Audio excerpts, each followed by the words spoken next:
Hello everyone, welcome back to my channel. And आज के lecture के अंदर हम डिस्कस करेंगे बेसिकली सुप्रीम कोर्ट ने अभी रिसेंटली में बिल्किस याकूब रसूल वर्सेस यूनियन ऑफ इंडिया इस केस के अंदर बेसिकली रिमिशन के रिगार्डिंग कुछ गाइडलाइन दी हैं कि किस केस के अंदर या क्या फैक्टर्स होने चाहिए रिमिशन के एप्लीकेशन को डिसाइड करने के लिए। तो बेसिकली वो फैक्टर्स क्या हैं, हम वही सारी चीज़ें देखेंगे। एक बिल्किस बानो के केस के रिस्पेक्ट में हमने एक और वीडियो बनाई थी, बेसिकली उसके अंदर हमने टाइमलाइन बताया था आपको। एंड बेसिक तो आपको इसका जजमेंट जानते ही हैं कि इसके अंदर क्या डिसीजन आया था। बेसिकली जो 11 कन्विक्ट्स हैं उनके रिमिशन को सेट असाइड कर दिया गया था। ठीक है, तो बेसिकली आज का फोकस फैक्टर्स पे रहेगा जो हम कंसीडर करेंगे, यानी कि कोर्ट कंसीडर करेगी while deciding the application of remission.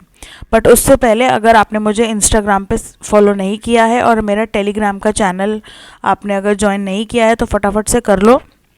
यहाँ पर आपको बेसिकली कुछ करंट अफेयर्स की चीज़ें मिल जाएंगी, कुछ इंपॉर्टेंट पीडीएफ्स मिल जाएंगे, प्लस अगर आप कोई डाउट भी पूछना चाहते हैं तो आप इंस्टाग्राम पे पूछ सकते हैं। ठीक है, अच्छा तो अब हम स्टार्ट करते हैं। सबसे पहले तो फैक्टर्स पे ही फोकस करते हैं। फैक्टर्स हैं क्या? बेसिकली 2002 के अंदर ये इंसिडेंट हुआ था। ये सारी चीज़ें तो मैं टाइमलाइन में ऑलरेडी डिस्कस कर ही चुकी हूँ। रिमिशन की एप्लीकेशन जो फाइल की गई थी 432 ऑफ सीआरपीसी के अंदर फाइल की गई थी।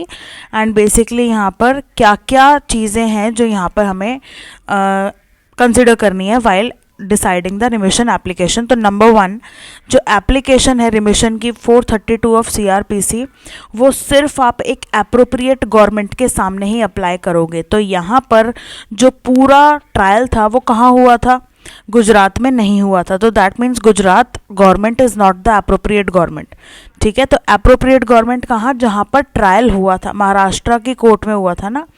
ठीक है, सेकेंड पॉइंट है a consideration for remission.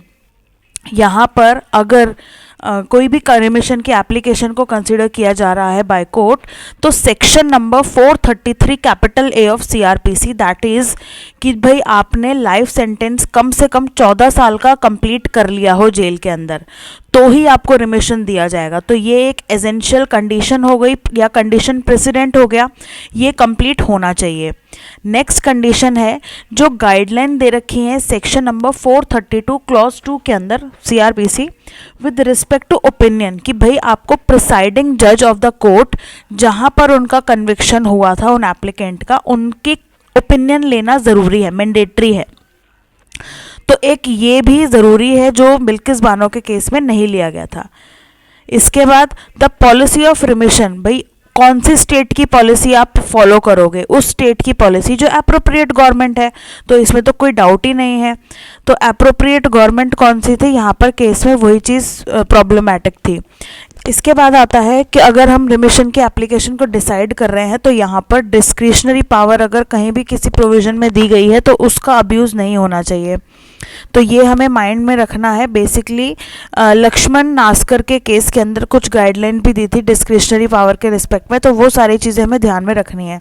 Basically वो जो ऑफेंस है वो सोसाइटी एट लार्ज को कितना अफेक्ट कर रहा है, कितना ब्रूटल था, कितना नहीं था, क्या वो फ्यूचर में वापस से ऑफेंस कमिट कर सकता है, नहीं कर सकता है, चांसेस क्या हैं, अगर हम कन्विक्ट को रिलीज़ करते हैं तो क्या पोटेंशियल है कि हम उसको खो देंगे या वो अपने आप को छुपाने की कोशिश करेगा भाई फ्यूचर में दोबारा ऑफेंस करने के बाद, क्या ये फ्रूटफुल रहेगा कन्विक्ट को रिलीज़ करना कि नहीं रहेगा, सोशल इकोनॉमिक कंडीशन क्या है कन्विक्ट के फैमिली की। एंड कंसल्ट करेंगे हम जो भी नेसेसिटी रहेगी कंसल्ट करने के लिए। ठीक है, whenever the same is necessitated. तो बेसिकली कंसल्टेशन करना है हमें according to section number 435 of CrPC.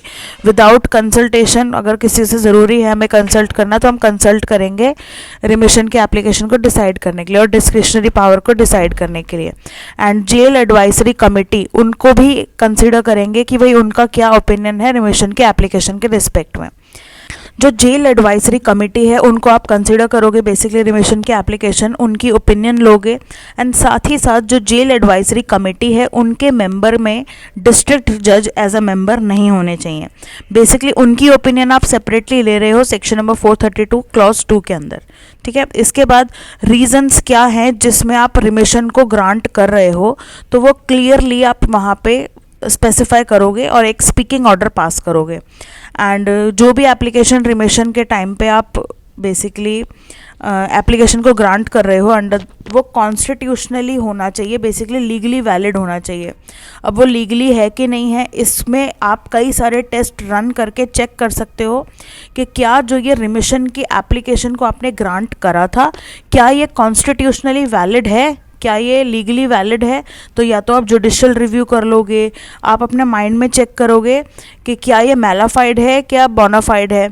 आप चेक करोगे कि भाई माइंड को अप्लाई करते हुए ही इस एप्लीकेशन को ग्रांट किया गया है ना, या अदरवाइज ऐसे ही कर दिया गया है, भाई सारे फैक्टर्स को कंसिडर करा या नहीं करा, भाई क्या ये रेलिवेंट ग्राउंड्स पे रिमिशन दिया गया है कि नहीं दिया गया, क्या सभी मटेरियल फैक्ट्स को कंसिडर किया गया था, कुछ आर्बिट्रेरी तो नहीं था। तो ये सारे कुछ फैक्टर्स हैं जिनको आप कंसिडर करोगे एक रिमिशन के एप्लीकेशन को डिसाइड करते time.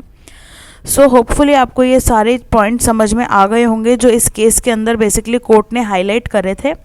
So that's it for now. Thank you so much for watching and see you in my next video.